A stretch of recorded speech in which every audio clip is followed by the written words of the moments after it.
Sri Lanka Hambantota port चीन जे हवाले करे छॾियो आहे।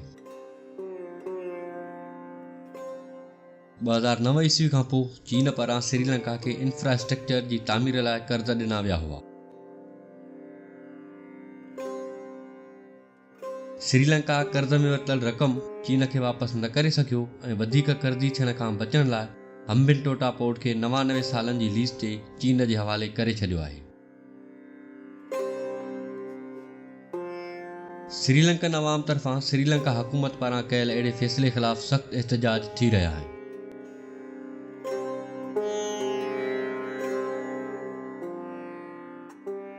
जेकॾहिं ॾिसिजे त दुनिया में मुल्कनि जे विच में दोस्तियूं तोड़े दुश्मनियूं किन मुफ़ादनि जे बुनियाद ते जुड़ंदियूं आहिनि।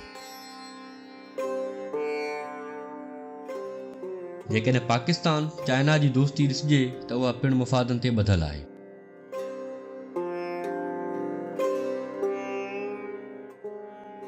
आम तरह पाकिस्तान जी मीडिया में उहो तासुर ॾिनो वेंदो आहे त चीन पारां सीपेक नाले सां जुड़ंदड़ मंसूबो ॼण त चीन पारां पाकिस्तान मथां थोरो आहे, पर हक़ीक़तन उहो मंसूबो सिर्फ़ चीन पंहिंजे मुफ़ाद जी तामीर लाइ करे रहियो आहे। पाकिस्तान जो सीनियर तजिज़िया निगार हसन निसार सीपेक ऐं चीन जी पाकिस्तान में वधंदड़ मुदाख़लत खे ईस्ट इंडिया कंपनी सां भेटे थो। Obviously, I have nothing against Chinese.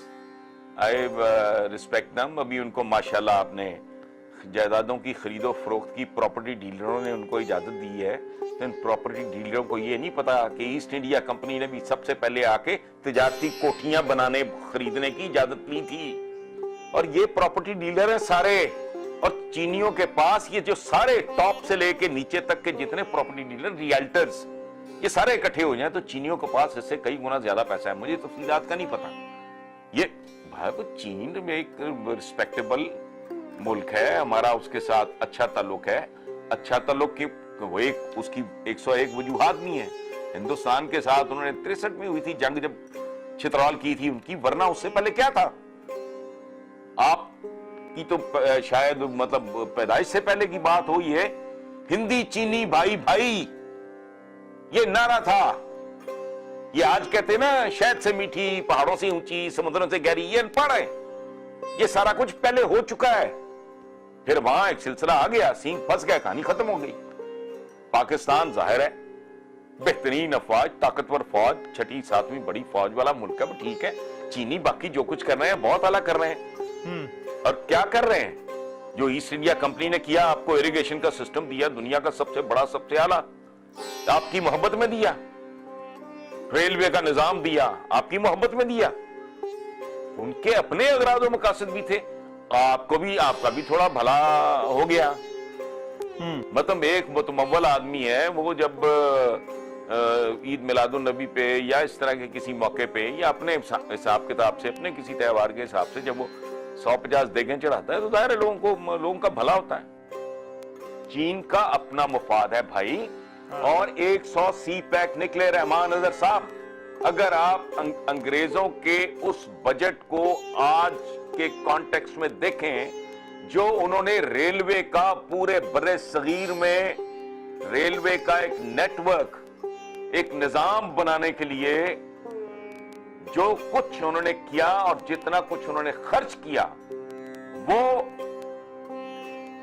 उसको आज आपकी टर्म्स में देखें तो उसमें 100 सी पैक बनता है। लेकिन वो गोरों ने मेरे और आपके और हमारे बुजुर्गों के इश्क में नहीं किया था।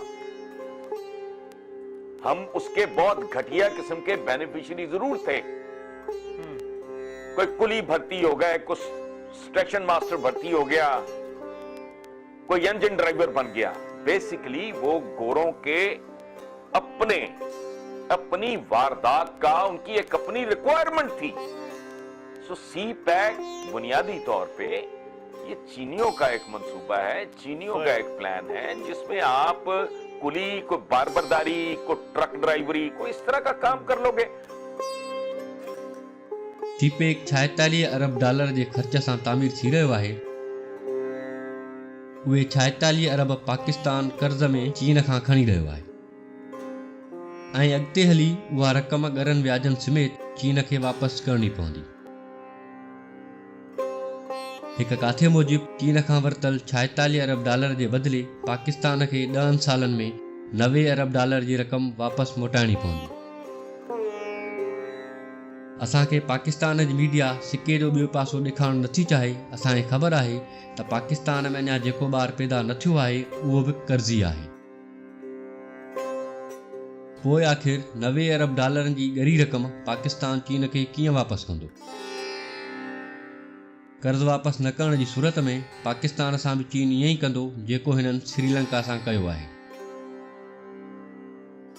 कर्ज़ न ॾियण जी सूरत में ग्वादर समेत कराची पोर्ट पिणु चीन लीज़ ते वठी सघे थो। उन सां गॾु सिंध में कोयले ऐं गैस जा ज़ख़ीरा आहिनि, पर कर्ज़ वापसि न करण जी सूरत में उहे पिणु चीन जे चंबे तोड़े कब्ज़े में अचण जो सख़्तु ख़तरो आहे। रिपोर्टनि मुताबिक़ Karachi electric corporation, Karachi stock exchange, infrastructure खां म्यूनिसिपल महकमे ताईं सिंध जी गादी जी हंधि ऐं बैनुल अक़वामी बंदरगाह जो कारोबार अॻे ई चीनी कंपनियुनि खे सौंपियो वियो आहे। ऐं कर्ज़ वापसि न थियण जी सूरत में ईंदड़ 5 या 10 सालनि में सिंध जे समुंड ते चीन जो कब्ज़ो मुस्तक़िल सूरत अख्तियार करे सघे थो। हूअं बि सिंध पाकिस्तान जे हुक्मराननि तोड़े ताक़तवर इदारनि लाइ सस्तो सौदो रही आहे। सीपेक जे नाले में कर्ज़ ते वरितल पैसनि मां मेट्रो ट्रेन भल पंजाब में ठहनि, पर दड़का दहमान करे उन्हनि रक़म जी उगाड़ी वरी बि सिंध मां ई कई वेंदी।